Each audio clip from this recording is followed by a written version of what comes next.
अस्सलाम वालेकुम जी, क्या हाल चाल है? कैसे हैं आप सब? तो आज मैं आपके लिए प्रेशर कुकर में बनने वाला गाजर का हलवा की रेसिपी लेके आई हूँ। जिन लोगों को गाजरें कद्दूकश करना मुश्किल लगता है तो उनके लिए ये रेसिपी बहुत आसान है। तो हम घर का खोया भी बनाएंगे और साथ में सजाने का तरीका भी मैं आपको बताऊंगी। वीडियो एंड तक देखिएगा, इंशाल्लाह ये रेसिपी आपको बहुत पसंद आने वाली है। तो चलिए शुरू करते हैं, बिस्मिल्लाह। 1 किलो मैंने गाजरें ली हैं, धो के काट के छील के तो उनको प्रेशर कुकर में डाल दिया है। मक्खन लिया है मैंने 150 ग्राम, घी भी ले सकते हैं। मैंने मक्खन लिया है नॉर्मल जो मक्खन होता है, नमक के बगैर वाला, और इलायची डाल देंगे इसमें। और अब डाल देंगे इसमें हल्का सा पानी, बिल्कुल हल्का सा, ना भी डालें तो चलेगा लेकिन मैंने थोड़ा सा डाल लिया था। एक चुटकी नमक डालेंगे। आप पूछेंगे नमक, गाजरों में नमक, मीठे में? तो आप डाल के देखिएगा टेस्ट कितना अच्छा आएगा, फिर आप खुद महसूस करेंगे कि कितना अच्छा टेस्ट आता है अगर किसी मीठी चीज़ में हल्का सा नमक डाल दें तो। अब लगाएंगे प्रेशर कुकर 4 मिनट के लिए। तो तब तक हम बादाम वगैरह सब कुछ मैं आपको बताऊंगी, पूरी रेसिपी इंशाल्लाह आपसे शेयर करूंगी ताकि आपका भी अच्छे से बन जाए। उबलते हुए पानी में अब हम 1 कप बादाम डाल देंगे। आप पिस्ता काजू भी डाल सकते हैं लेकिन मैं सिर्फ बादाम ही डालूंगी। इसको हम पीछे कर देंगे उबलने के लिए दूसरे चूल्हे पे, और इधर रखेंगे हम एक और पैन। उसमें 2 किलो में दूध डाल दूंगी, फुल क्रीम वाला दूध है वो डाल देंगे और उसको पकने के लिए रख देंगे। साथ साथ तीनों काम ही हम एक साथ करेंगे, दूध भी पकेगा, हम बादाम भी बनाएंगे और गाजर हलवा भी रेडी करेंगे ताकि एक ही टाइम में हमारे सारे काम हो जाएं। तो प्रेशर कुकर का टाइम ख़त्म हो चुका है, 4 मिनट अब मैं खोलूँगी तो देखिए कितनी अच्छी सी गाजरें बन चुकी हैं। तो अब हम इसको करेंगे मैश अच्छे से।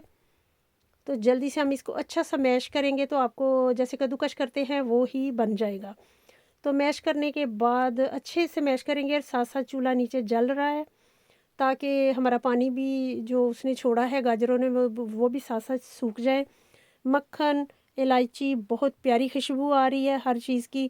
तो देखिए गाजरें हमारी मैश हो चुकी हैं, जैसे कद्दूकश करके हम बनाते हैं वही लुक आ गई है। अब हम इसको भूनेंगे तब तक जब तक हमारा मक्खन, गाजरें मक्खन ना छोड़ दें। तो तब तक हम भूनेंगे। और कभी कभी ऐसा भी होता है कि आप दुकान से गाजर हलवा लाए लेकिन जो टेस्ट आप चाह रहे थे वो नहीं मिला। तो ये रेसिपी ट्राई कर लीजिए, पाकिस्तान याद ना आया तो कहना इंशाल्लाह। बहुत मज़े की, जैसे हम पहले बचपन में पाकिस्तान में गाजर हलवा खाते थे वही टेस्ट आपको मिलेगा। गाजर हलवा हमारा भुन चुका है, 1 कप चीनी डाल देंगे अब इसमें। स्टेप बाय स्टेप मैं आपको बताऊंगी, चीनी ने भी पानी छोड़ना है तो फिर उसको भी हम चूल्हे पे रहने देंगे अभी पानी सूखने तक, लेकिन बीच बीच में चम्मच चलाएंगे। बादाम हमारे उबल चुके हैं, छाननी में छान लेंगे अब उनको। ऊपर से मैं डालूंगी इन पे ठंडा पानी। देखिए ये भी कितना आसान तरीका मैं आपको बता रही हूँ। ठंडा पानी डालेंगे और हाथों में मसल देंगे तो बादाम हमारे 1 मिनट के अंदर अंदर छिल जाएंगे। अब हम सारे बादाम निकाल लेंगे और छिलके फेंक देंगे। तो देखिए है ना कितना आसान तरीका। कुछ लोगों को आता होगा, कुछ को जिनको नहीं आता उनको आ जाएगा। तो साथ साथ मैं चम्मच भी चला रही हूँ, गाजर के हलवे को भी भून रही हूँ। लेकिन हमने इसको इतना नहीं भूनना कि चीनी सख्त हो जाए, बड़े ध्यान से इसको भूनना है। बस यहाँ पे आपने ध्यान रखना है। तो देखिए गाजरें हमारी अच्छे से भून रही हैं, पानी चीनी का सूख चुका है। और आप ऐसे भी खाएंगे तो इतनी मज़े की होंगी, खोया ना भी डालेंगे तब भी बहुत मज़ेदार। बेशक अभी आप बना रहे हैं तो टेस्ट कर लीजिए, ऐसे भी बहुत मज़े की होंगी। यहाँ पे भी आप स्टॉप कर सकते हैं, इसमें बादाम डाल लीजिए, लेकिन खोया डालेंगे तो और अच्छा सा हो जाएगा। और ये है इसकी मेन सीक्रेट चीज़। 2-3 कतरे केवड़ा वाटर के डालेंगे, मिक्स करेंगे और इसको हमने देसी घी में ही बनाना है वरना इसका टेस्ट नहीं आएगा। मक्खन ले लीजिए या देसी घी ले लीजिए। और देखिए इसने घी छोड़ना शुरू कर दिया है, तब तक भूनेंगे। देखिए आपको नज़र आ रहा होगा कितना खूबसूरत, कितना प्यारा मुलायम सा।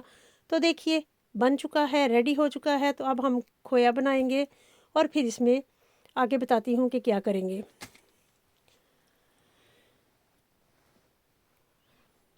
तो साथ में खोया बनाएंगे और साथ साथ चम्मच चलाते जाएंगे। तेज़ आंच है मेरी, पक रहा था साथ साथ साथ साथ मैं चम्मच के साथ और बटर वाली छुरी के साथ मैं साइडों से भी साफ़ करती जा रही थी। तो बबल आना शुरू हो गए हैं, तो बस ये तकरीबन पकने के लिए करीब है।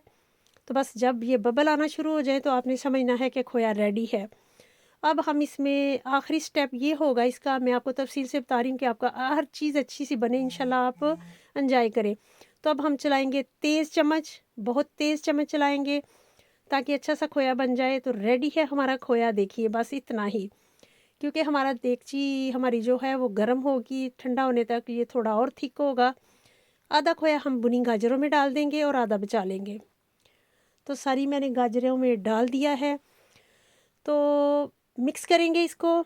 और देखिए दिल कर रहा है ना खाने का। देखिए इसका कलर देखिए, इसकी खूबसूरती देखिए, और इसका टेस्ट जब आप बनाएंगे तब मुझे बताइएगा। और मैं आपको पहले ही बता देती हूँ कि इतना टेस्टी बना था। चाय का कप लीजिए इसके साथ जब ये रेडी हो जाएगा। अब मैं आपको सिखाऊंगी कि कैसे इसको खूबसूरत सा सजाना है। बादाम मैंने डाल दिए थे, कुछ थोड़े से मैं बचा लूँगी बादाम, बाकी मैंने सारे इसके अंदर डाल दिए थे। जितने बादाम होंगे उतना ही टेस्टी बनेगा। तो अब हम एक बक पेपर लेंगे, उस पर मैंने मक्खन लगाया था और एक ट्रे में रख लिया था। तो अगर ये 2 किलो होता तो इसी ट्रे में पूरा आ जाना था, लेकिन ये 1 किलो है तो इसको मैं ऐसे दबा के आधी ट्रे में इसको सेट करूँगी। तो देखिए आप भी ऐसे ही कर लीजिएगा। देखिए हम इसको अच्छे से बिठा लेंगे। बक पेपर पे पहले मक्खन लगाया था मैंने, अब घी लगा लीजिए, मक्खन लगा लीजिए, ऑयल नहीं लगाना। तो देखिए ये कितना प्यारा सा है ना, दुकान वाली लुक आ गई। तो आपको लगेगा अगर आप किसी दोस्त के यहाँ जाते हैं तो ऐसे बना के ले जाइए। ऊपर आप डालेंगे जो हमने बचा के रखा था खोया, वो लगा देंगे। थोड़ा सा फिर भी मैं बचा लूँगी, जब सर्व करेंगे तब भी साथ रखने के लिए सर्व करके भी मैं आपको दिखाऊंगी। पीसीस में काट लेंगे, खूबसूरत सा दुकान वाला लुक आएगा। लेकिन ये जब ठंडा होगा तो और भी खूबसूरत हो जाएगा। मैं आपको गरम गरम ही दिखा रही हूँ, जैसे ही ये ठंडा होगा ये बहुत प्यारी सी शक्ल में आ जाएगा। अब हम बादामों से इसको सजा देंगे, आपको जो अच्छा लगे, काजू, पिस्ता, लेकिन बादाम इस पे सबसे ज़्यादा अच्छे लगते हैं तो मैं बादाम ही लगाऊंगी बस। तो देखिए अब हम मसला हो गया कि इसको डिश में कैसे डालेंगे, तो वो भी मैं आपको बताती हूँ। ऐसे आराम से हम डिश में ट्रांसफ़र करेंगे। देखिए बड़े आराम से, कि उसकी लुक ना ख़राब हो। तो आराम से साइडों से हम पेपर फाड़ देंगे, आराम से पेपर हटा देंगे। और अब मैं डिश आउट करके आपको दिखाती हूँ कि सर्व कैसे करेंगे। थोड़ा सा खोया और थोड़ा सा हलवा। तो देखिए दिल कर रहा है ना आपका भी खाने का, तो सच में बहुत मज़े का बना था, ज़रूर ट्राई कीजिएगा। तो एक लाइक तो बनता है, बहुत मज़े का। तो आपने ज़रूर बनाना है और मुझे बताना है कैसा लगा। पसंद आए तो लाइक और शेयर कीजिएगा, दुआ में याद रखिएगा। मिलेंगे नई रेसिपी के साथ। ओके जी, बाय, अल्लाह हाफिज़।